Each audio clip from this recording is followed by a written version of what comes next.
नमस्कार दोस्तों, हम फिर से लेकर आ चुके हैं आप लोगों के लिए शाम की सभी ताज़ा और बड़ी खबरें। फटाफट अंदाज में एक एक कर बताएंगे आपको आज देश और दुनिया से क्या बड़ी खबरें निकलकर सामने आ रही हैं। लेकिन उससे पहले दोस्तों एक नजर डालेंगे सुर्खियों पर। प्रधानमंत्री नरेंद्र मोदी के ऊपर गरजे राहुल गांधी, बोले कर्नाटक की सरकार सबसे भ्रष्ट सरकार, 40% वाली सरकार को उखाड़ फेंकेंगे। वहीं पर अगली बड़ी खबर में हम आपको बताएंगे दोस्तों, राहुल गांधी का 2024 का प्लान सुनकर भाजपाइयों में मची खलबली। कांग्रेस ने किया ट्वीट, बीजेपी को बता दिया देश पर काला धब्बा। जी हां, भड़क गए सभी बीजेपी वाले। वहीं पर अगली बड़ी खबर में हम आपको बताएंगे दोस्तों, कोर्ट से नहीं मिली मनीष कश्यप को राहत, कोर्ट ने लगाई फटकार। बताएंगे कैसे भाजपा के एजेंडे पर काम कर रहा था, एक दिन की जेल में रोने लगा। वहीं पर अगली बड़ी खबर में हम आपको बताएंगे दोस्तों, राजस्थान की विधानसभा में आपको बता दें विपक्ष करेगा हंगामा और डॉक्टरों को लेकर भी है हड़ताल। वहीं पर अगली बड़ी खबर में हम आपको बताएंगे दोस्तों, आम आदमी पार्टी के ऊपर भड़की हरसिमरत कौर, बोले फिलहाल आम आदमी पार्टी और बीजेपी मिलकर दोनों बर्बाद कर रहे हैं केंद्र जो है वो इंदिरा गांधी की राह पर। वहीं पर अगली बड़ी खबर में हम आपको बताएंगे दोस्तों, तेजस्वी यादव का बीजेपी के ऊपर बड़ा हमला, बोले बीजेपी वाले फैलाते हैं झूठ, न हमें मुख्यमंत्री बनना है न नीतीश जी को प्रधानमंत्री, हम जहां हैं वहां बहुत खुश हैं। आपको बताया नीतीश कुमार भी देखते रहेगा तेजस्वी का गुस्सा। वहीं पर कमलनाथ ने मामा शिवराज के ऊपर बोला बड़ा हमला, बोले ये शिवराज सिंह चौहान का जंगल राज चल रहा है। वहीं पर अगली बड़ी खबर में हम आपको बताएंगे दोस्तों, महाराष्ट्र में मुसलमानों के खिलाफ चल रही है बहुत बड़ी साजिश। हिंदू संगठनों को, आप समझिए, हिंदू संगठनों को बड़े पैमाने पर लाया जा रहा है। टी राजा समेत कई बड़े नेता सभा कर रहे हैं। बताएंगे आखिरकार बाबा बागेश्वर से लेकर तो टी राजा तक आखिरकार प्लान क्या है बीजेपी का, इसके बारे में बताएंगे। वहीं पर अगली बड़ी खबर में हम आपको बताएंगे दोस्तों, दरअसल आपको बताते चले विपक्ष का केजरीवाल पे पंजाब सरकार पर हमला, बोले फिलहाल एनएसए लगाने की कोशिश कर रही है सरकार पंजाब में फिलहाल। तो सारी खबरें फटाफट अंदाज में देंगे, एक एक कर देंगे। फिलहाल खैर चलिए बढ़ते हैं सबसे पहली और सबसे बड़ी खबर की ओर। दरअसल दोस्तों आपको बताते चले, मुसलमानों के खिलाफ महाराष्ट्र में चल रही बड़ी साजिश, बड़े पैमाने पर लाए जा रहे हैं ढोंगियों को। आपको बताते चले दोस्तों, सबसे पहले तो बाबा बागेश्वर को महाराष्ट्र में लाया गया, लेकिन इसके पीछे का प्लान क्या है दोस्तों वो समझ लीजिए। अब तक आपको लग रहा होगा कि ये रैलियां क्यों हो रही हैं, क्यों जो यहाँ पर बागेश्वर को मध्य प्रदेश से उठाकर यहाँ लाया गया। बागेश्वर दोस्तों अपने बयानबाजी में, अपने भाषणों में मोदी की तारीफें कर रहा है। बागेश्वर जो है दोस्तों वो मोदी सरकार को एक तरीके डिफेंड करने की कोशिश कर रहा है।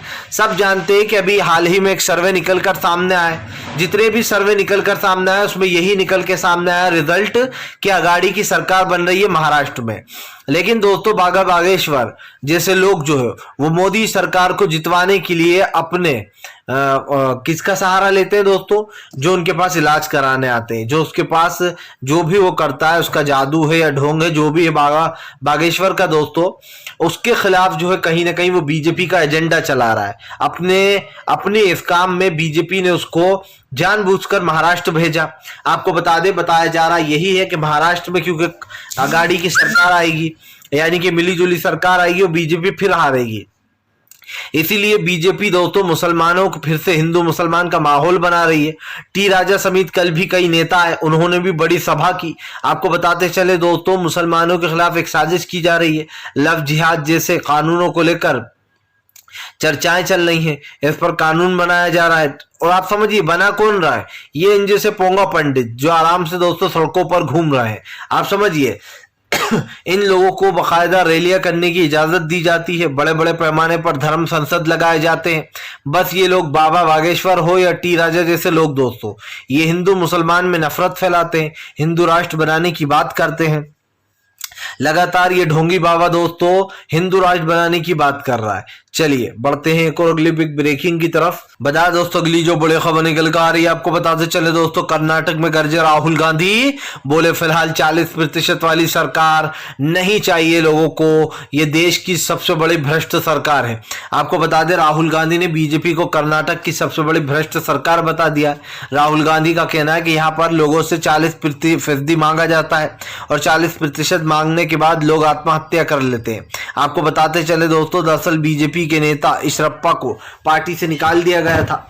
उनके ऊपर गंभीर आरोप लगे थे कि वो कॉन्ट्रैक्ट जिनको मिलता है रोड वगैरह जो भी बनाने के जो कॉन्ट्रैक्टर होते हैं उनसे 40% वो रिश्वत मांगते हैं, हिस्सा मांगते हैं। जिसके बाद आपको बताते चले दोस्तों, एक कॉन्ट्रैक्टर ने अपनी आत्महत्या भी कर ली थी, जिसके बाद कई गंभीर आरोप लगाए थे इशरप्पा के ऊपर। अब आपको बता दें, राहुल गांधी ने गरजते हुए भारतीय जनता पार्टी की मुश्किल बढ़ा दी। आपको बता दें, हिमाचल वाला दाव राहुल गांधी ने कर्नाटक में भी खेल दिया। राहुल गांधी ने कहा कि इस भ्रष्ट सरकार को हटाएंगे। राहुल ने कहा कि 3,000 रुपए युवाओं को फ्री महीना मिलेगा और 10 लाख नौकरियां देंगे ग्रेजुएट को। जी हाँ, आपको बताते चले दोस्तों, राहुल गांधी के इस दाव से भाजपा पूरी तरीके से फेल है। इससे पहले प्रियंका गांधी ने फ्री बिजली और महिलाओं को आरक्षण की बात भी की थी। आपको बताते चले दोस्तों, महिलाओं के हक की बात कर प्रियंका गांधी ने यहाँ पर अपनी एक छाप छोड़ दी थी। इसके बाद दोस्तों ये साफ हो गया कि राहुल गांधी और प्रियंका गांधी इस बार कर्नाटक को फिर से एक बार साधने की फिराक में, और ये होगा भी दोस्तों। इसलिए होगा कि कर्नाटक में 40% वाली सरकार चल रही है। जैसे ही कांग्रेस ने अपनी सरकार बनाई, उसके कुछ दिन बाद कांग्रेस की सरकार गिरा दी गई। बीजेपी ने एमएलए खरीद के अपनी सरकार बना ली। लेकिन इस बार दोस्तों कांग्रेस कोई भी कमी नहीं छोड़ना चाहती है। कांग्रेस किसी भी हाल में जो है यहाँ पर बीजेपी को मात देना चाहती है। और सबसे बड़ी बात यह दोस्तों कि हमारे पास जो आंकड़े निकलकर सामने आए हैं उसमें यही सामने निकल कर आ रहा है कि कर्नाटक में एक बार फिर से कांग्रेस की ही सरकार बन रही है। आपको बता दें, ये 2024 का सेमीफाइनल है। कर्नाटक, मध्य प्रदेश, छत्तीसगढ़ और राजस्थान, अगर ये चारों राज्य एक बार कांग्रेस फिर से जीत जाती है तो ये समझ लीजिएगा कि 2024 की तरफ राहुल गांधी ने अपने कदम बढ़ा लिए हैं। और दोस्तों जीत का रास्ता बहुत आसान हो जाएगा, क्योंकि ये राज्य वो है दोस्तों जहां से सबसे ज्यादा मजबूती मिल सकती है कांग्रेस को, खास करके कर्नाटक से। आप सब जानते हैं दोस्तों कि साउथ बीजेपी साउथ जो है दोस्तों वो कांग्रेस के लिए एक तरीके से ये कह सकते हैं दोस्तों एक जड़ी बूटी की तरह काम करता है। और हमेशा इंदिरा गांधी भी जब भी कमजोर पड़ी है तो साउथ के जितने भी एरिया वहीं से इंदिरा को ताकत मिली थी, इंदिरा गांधी को लगभग। चलिए बढ़ते हैं एक और अगली बिग ब्रेकिंग की तरफ। बता दोस्तों अगली जो बड़ी खबर निकल कर आ रही है, आपको बताते चले दोस्तों कोर्ट से नहीं मिली मनीष कश्यप को जो है यहाँ पर बेल। मनीष कश्यप को कोर्ट ने लगाई फटकार। दरअसल दोस्तों आप सब जानते हैं कि मनीष कश्यप ने कुछ झूठे वीडियो अपने ट्विटर हैंडल अकाउंट पे पोस्ट किए थे, जिसके बाद काफी बवाल मच गया था। अब आपको बताते चले मनीष कश्यप को जो यहाँ पर बेल देने से इनकार कर दिया कोर्ट ने, उनकी न्याय की हिरासत को बढ़ा दिया गया है। दरअसल मनीष कश्यप के ऊपर आरोप था कि उन्होंने बिहार और जो है यहाँ पर तेलंगाना के कुछ जो मजदूरों के बीच में झगड़ा हुआ था, उस बीच दोस्तों उन्होंने कुछ झूठे वीडियो पोस्ट किए थे। इस वीडियो को पोस्ट करने के साथ साथ दोस्तों उनके ऊपर कई गंभीर आरोप भी लगे थे। यही कारण था जो मनीष कश्यप काफी दिनों से फरार चल रहे थे। लेकिन दोस्तों अब फाइनली मनीष कश्यप को जो है यहाँ पर गिरफ्तार कर लिया गया।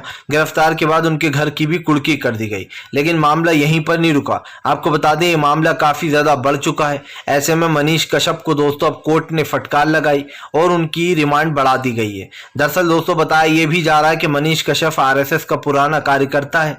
इसके दोस्त ने बताया कि मनीष कश्यप कैसे आरएसएस में काम करता था। माना यह जा रहा था दोस्तों कि मनीष कश्यप बीजेपी के एजेंडे पर काम कर रहा है। आप समझिए मनीष कश्यप ने तेजस्वी यादव को चैलेंज किया था कि अगर उनकी गिरफ्तारी नहीं रोकी गई तो वो 100 दिन के अंदर उनकी 180 दिन के अंदर उनकी सरकार को गिरा देंगे। आपको बता दें दोस्तों एक दिन की कार्रवाई में रोने लगा मनीष कश्यप। जी हाँ, उसकी बुरी हालत हो गई है। सब जानते हैं दोस्तों कि बीजेपी के एजेंडे पर ये लोग काम करते हैं और बीजेपी कैसे दोस्तों इन लोगों का यूज करती है। सबसे बड़ी बात यह है कि आज हमारे देश में दोस्तों महंगाई, गरीबी, बेरोजगारी जैसी चीजें बढ़ती चली जा रही हैं। लेकिन शायद दोस्तों इन चीजों से लड़ने के लिए खास करके इनके पास कोई प्लान नहीं है। भारतीय जनता पार्टी पूरी तरीके से फेल हो चुकी है, क्योंकि जाहिर सी बात है मनीष कश्यप जैसे लोगों से झूठ फैलवाती है। आप समझिए कुछ ऐसे वीडियो पोस्ट किए गए दोस्तों जिनकी हकीकत थी ही नहीं, जो वीडियो कहीं और के थे और बताया कहीं और का गया। और बिना जांच करे हुए बीजेपी के नेताओं ने दोस्तों तेजस्वी यादव और नीतीश सरकार को घेरने की कोशिश की।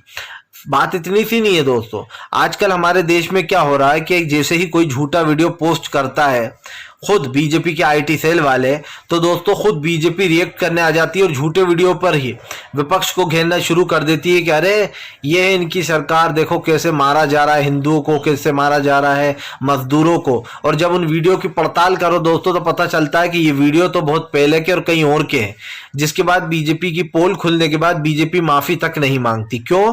क्योंकि यही इनकी राजनीति का पैटर्न है। पहले झूठे वीडियो पर लोगों को भटकाओ, उनका ध्यान भटकाओ और ये बताओ कि ये सही वीडियो है, बिल्कुल सही वीडियो, और उनको ये साबित करने में लग जाओ कि इन वीडियो से लोगों को बड़ा नुकसान हुआ है। लेकिन अफसोस की बात ये है दोस्तों कि आज हमारे देश में इस तरीके की झूठे वीडियो फैलाए जाते हैं पर बीजेपी के ऊपर कोई कार्रवाई नहीं होती है। लेकिन अगर यही काम दोस्तों कोई आम इंसान कर दे जनता में तो आप समझिए उसके ऊपर फौरन कार्रवाई होने लगती है। जाहिर सी बात है बीजेपी के नेता दोस्तों अपने आप को तो संत समझते ही हैं और इसीलिए बीजेपी को लगता है कि हम जो भी कर रहे हैं वो बहुत अच्छा है।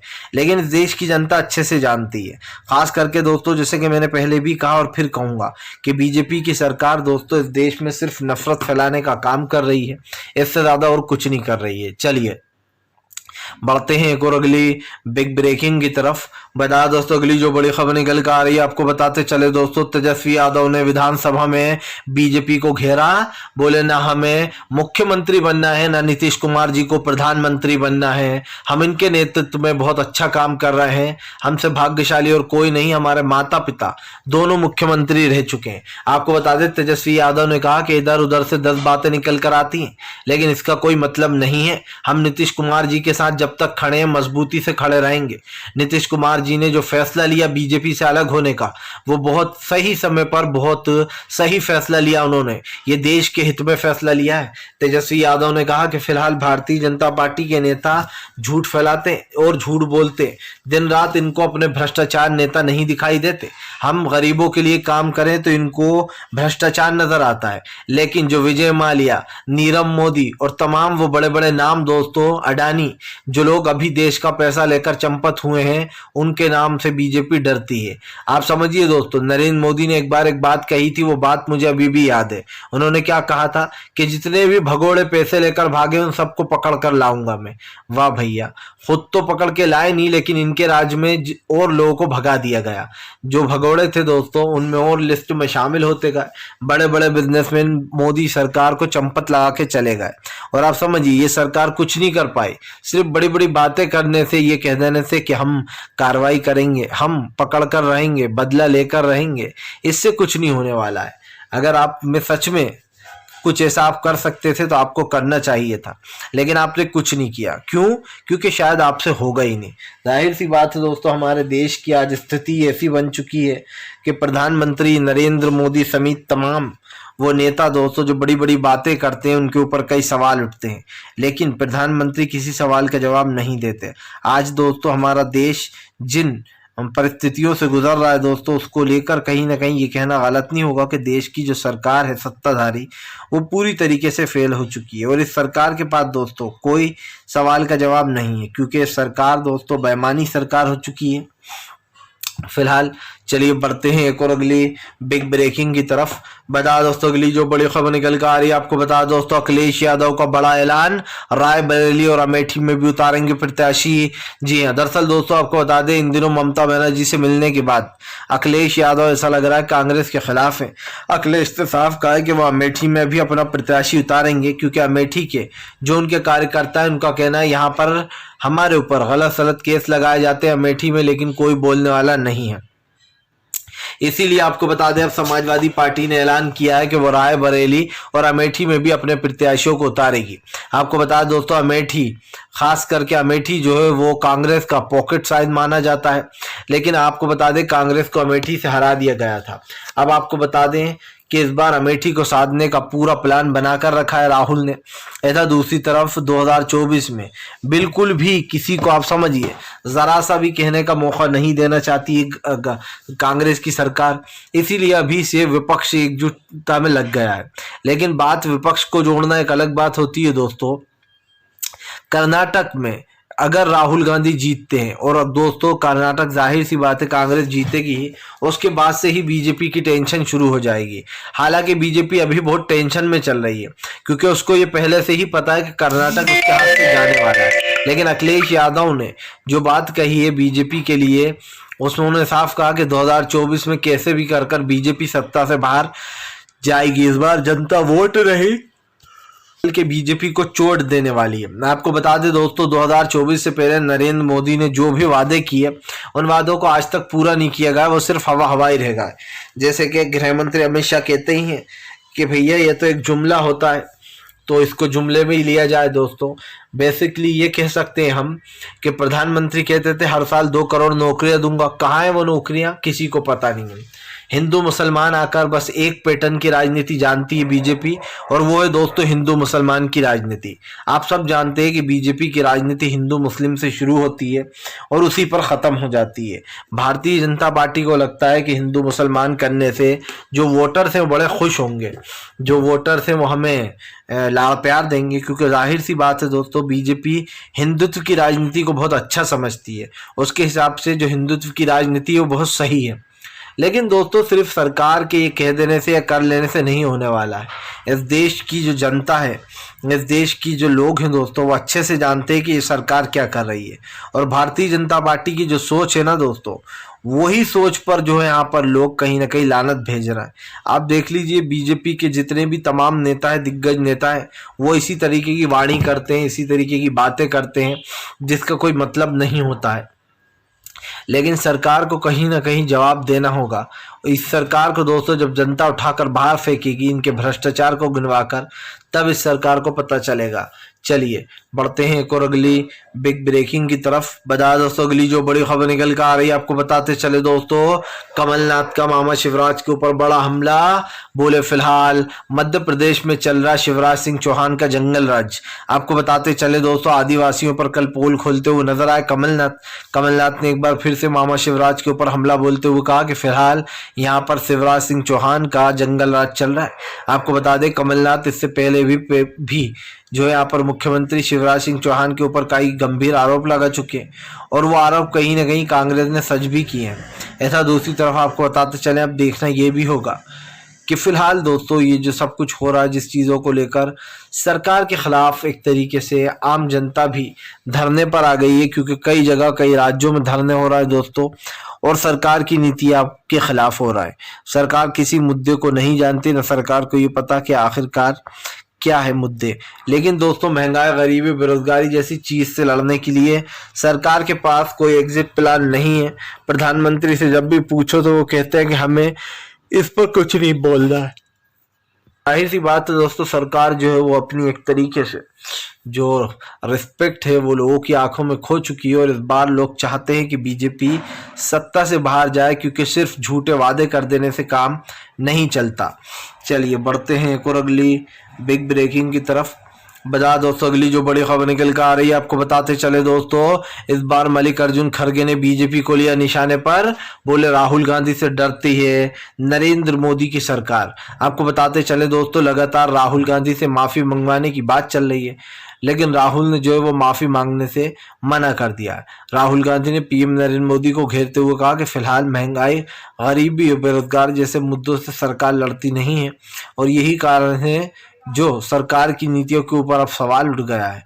आपको बता दें दोस्तों कि बार बार बीजेपी के नेता और बीजेपी के जो लोग हैं वो बड़े बड़े वादे करते हैं, झूठ फैलाते हैं, सभाएं लगाते हैं, हिंदू मुसलमान की राजनीति करते हैं।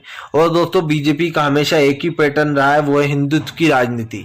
बीजेपी दोस्तों सबको यूज करेगी। आप देखिए अभी लोकसभा और विधानसभा चुनाव में क्या क्या होगा, आप देखेंगे फिर से हिंदू मुस्लिम के कुछ मुद्दे उठाए जाएंगे, इसीलिए जगह जगह सभा लगा दी जा रही हैं।